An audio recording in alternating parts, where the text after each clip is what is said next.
Good day, everybody. It's Andrew here, and welcome back to my channel. We've got some big updates regarding the next stimulus package, specifically in regards to stimulus checks for seniors being included. We also have some huge updates from Chuck Schumer, his plans to get the stimulus package done by Christmas, and what's going on in regards to negotiations with Mitch McConnell. Mitch McConnell lately has been much more agreeable, which bodes well for the stimulus package and Social Security benefits. So before we jump into it, do me a quick favor, hit the like button, hit subscribe, and share this channel with anyone who you think might find this helpful. This is a community for seniors, and my job here is to be a voice for you and be a voice for seniors to make sure President Biden keeps his promise to increase Social Security benefits, increase SSI and ssdi, and even approve a stimulus check for seniors in this next stimulus package, which of course Bernie Sanders is fighting to include anywhere between $1,000 and $2,000 as a stimulus check for seniors in this next stimulus package. So thank you for being a part of this community, and if you really want to support my work, subscribe to my second channel. The link to that is going to be in the comments of this video, and on that channel we're going to have some updates as well. I'm also going to be giving away stimulus checks, so if you want a chance to win those, subscribe to that channel. The link is in the comments of this video, and it's mostly going to be a fun kind of entertainment channel, a community where I'm going to be on camera playing games like bingo, casino games, lottery winning numbers, and you can play with me live. There's going to be a live chat as well, so you can chat with me and chat with the community. So it should be a fun little channel where we can kind of get together, have some fun, and have some little updates thrown in there as well. So with that said, let's jump right into the updates. First, let's recap exactly what is going on. Right now, Democrats are trying to get the next stimulus package done. Chuck Schumer has been trying to meet the deadline of Christmas, but then we have Joe Manchin holding out because he's worried about inflation. Like I just said previously, Bernie Sanders wants to include a stimulus check for seniors. He's calling it a debit card, which would help seniors pay for medical expenses, but because it's a debit card, you could technically use it anywhere Visa is accepted. And a lot of people are pushing for as high as $2,000. Bernie Sanders is hoping to get at least $1,000, and President Biden acknowledged it but said it could be as low as $800. Now, full disclosure here, there's a chance it could actually not be included at all and end up in the next stimulus package next year.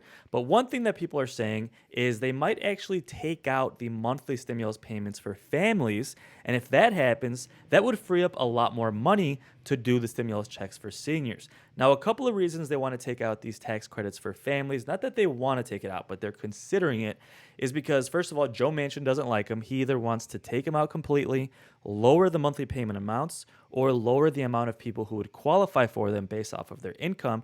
And secondly, they've actually been found to not really be that popular. It seems that only about 50% of people actually like these monthly stimulus payments for families. And that makes sense because only about 50% of families actually qualify for these checks, right? So if you qualify for them, you most likely like them. If you don't, you really don't like them, or you're neutral on them. And actually, a lot of polls have shown that seniors specifically don't like these monthly stimulus checks for families. One, because they feel like, if anything, seniors should be getting these stimulus checks, especially after having paid into the system their entire lives, right?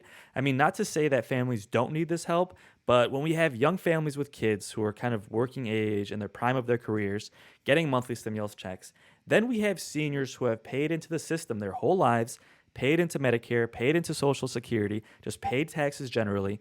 Then they're getting benefits that are much too small, and then they're watching families get monthly stimulus checks, but then seniors, are kind of not getting those same benefits as well. I mean, quite frankly, I agree with that sentiment, and this is why I think that if anything, they should either get rid of these monthly stimulus payments for families or cut them in half. Give people $100, $150, something small, and then use the other half of that to give senior stimulus checks as well. So these are things that are kind of developing. The Senate and the House also just voted to approve the debt ceiling increase to avoid a government default, which is good not only for Social Security benefits, but also for the next stimulus package, because now Democrats can completely focus on getting that stimulus package done. Now, also trending in the news is that Fed Chair Jerome Powell is set to announce whether or not they're going to keep tapering the stimulus that they put into the stock market, as well as announce whether or not they're going to increase interest rates sooner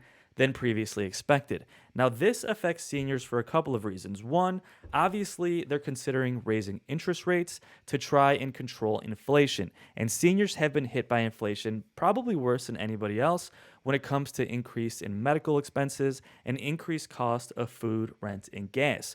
So, controlling inflation is something that Jerome Powell is trying to work on. But at the same time, if they're too aggressive when it comes to raising interest rates, they could slow economic growth and almost put us in another recession once again. So he's set to announce their plans later today. By the time you're watching this video, they've probably already announced their plans. So we should have an update on that on my next video. So with that said, folks, let's jump right into stimulus. Joe Manchin is currently the main roadblock here, and a lot of it has to do with inflation as well. So right now it looks like Joe Biden is ramping up his talks when it comes to trying to get Joe Manchin on board, and Chuck Schumer is sticking to his Christmas deadline and still thinks they have a chance of getting that done. Now, at the time of recording this video, that's about 9 days away, so quite honestly, it's looking more and more difficult to actually get that done on time. Now, one silver lining of good news here is that it seems like Mitch McConnell and Chuck Schumer are working together more than ever. And recently, Chuck Schumer took to the Senate floor and was actually praising Mitch McConnell and Republicans for helping them raise the debt ceiling. So basically, it looks like Mitch McConnell is working more and more with Democrats to try and get things done.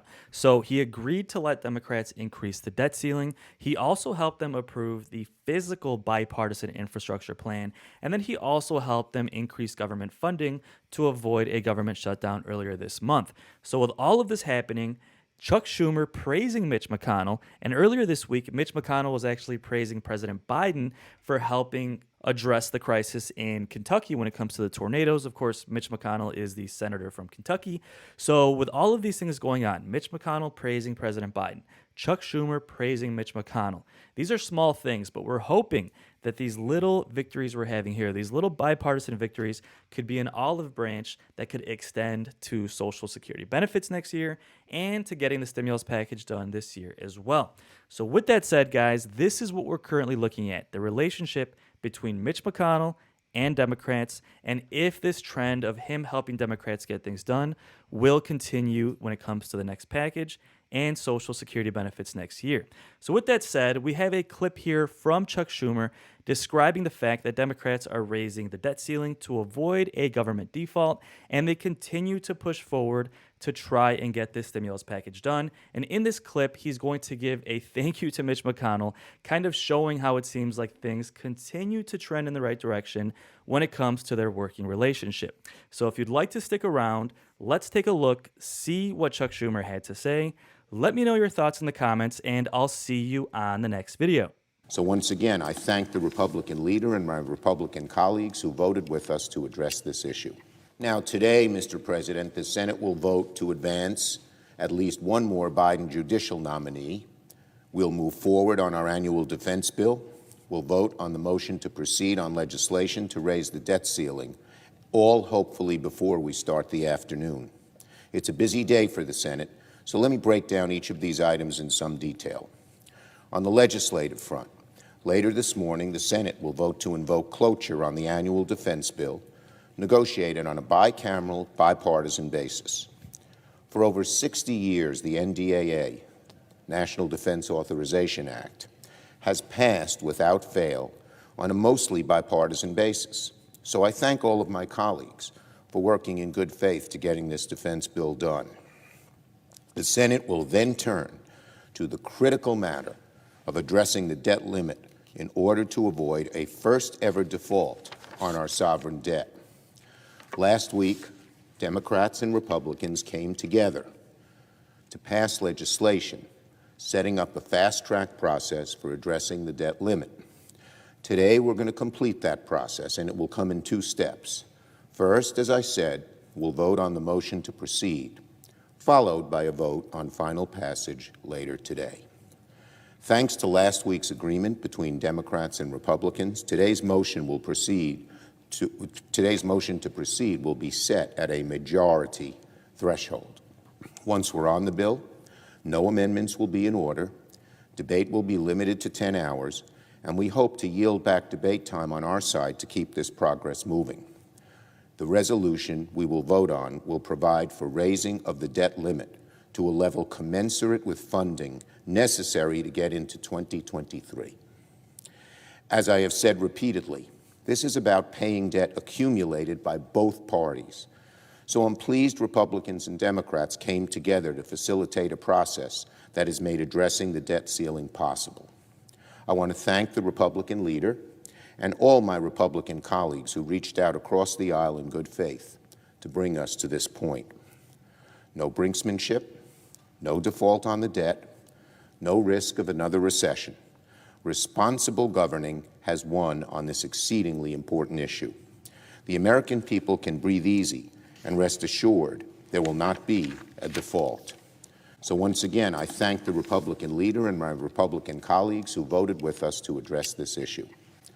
The Senate can be done with this matter before the end of the day, crossing another major item off of our December to-do list. Off the floor, Democrats continue working to put the Senate in a position to act on President Biden's Build Back Better Act, along with the timeline I've set out for our caucus. This week, bipartisan birdbath meetings with the parliamentarian will continue, and I thank my colleagues, the parliamentarian and her team, for working through this important and difficult process. The President will also continue his conversations with our caucus as we hash out the final details of the legislation. Build Back Better is moving forward, and I thank all of my colleagues and the President for their diligence and their commitment to get this done. On judges and nominations, in addition to our legislative agenda, the Senate will also work today and the rest of the week on confirming more of President Biden's nominees to serve on the federal bench. First, we will hold a vote this morning to proceed on the nomination of Samantha Elliott to serve as a district judge for the District of New Hampshire. And as soon as today, we also hope to vote on the confirmation of Jennifer Sung of Oregon, nominated to sit on the U.S. Court of Appeals for the Ninth Circuit. The Senate invoked cloture on Ms. Sung at the end of last week, and I want to say a few words in support of this remarkable nominee. Throughout her career, Ms. Sung has proven herself to be an exceptional and impartial adjudicator, a valiant advocate for working Americans, and I'm confident she'll be an excellent judge who adds to the personal and professional diversity of the Ninth Circuit. A graduate of Oberlin and Yale Law School, Ms. Sung's first experience with the Ninth Circuit came while she served as a clerk for Judge Betty Fletcher, before embarking on a career in private practice focused on employment and on labor law. For over a decade, she regularly represented low-income workers, minority workers, underserved communities in disputes against their employers. As a member of the Oregon Employment Relations Board, she struck a difficult balance between protecting the rights of working Americans while applying the law without prejudice, the key ingredients, Mr. President, for any successful federal judge. If confirmed, Ms. Sung would be one of the very few Asian Americans to sit on the federal judiciary. Along with Ms. Elliott, she would be the 31st judge that the Senate Democratic majority has confirmed this year, the most under any president's first year in decades. And we are doing it with outstanding, impartial, and diverse nominees. And we're going to keep working in the months ahead. Today, Article III judges are still overwhelmingly white, overwhelmingly male, and overwhelmingly from big law firms or prosecutorial backgrounds. Many of these individuals have served admirably on the bench, but we hope the trailblazers of today can be closer to the norm of tomorrow. We want our courts to include more women, more diverse candidates, both demographically and professionally, and more judges who come from unique walks of life. That is how we can strengthen Americans' trust in an independent and impartial judiciary, so important to the vitality of our democracy. Now on the COVID moment of silence. This evening, I will join the Speaker and other congressional leaders on the Capitol steps to mark a dreaded and sorrowful milestone. 800,000 Americans, 800,000, have now lost their lives to the COVID-19 pandemic. We'll hold a moment of silence in their memory. As Americans come together for the holidays, as we take stock of the long road we've taken this year, many of us carry in our hearts an unresolvable contradiction. Gratitude for the progress we've made, but grief for the loss we've endured along the way.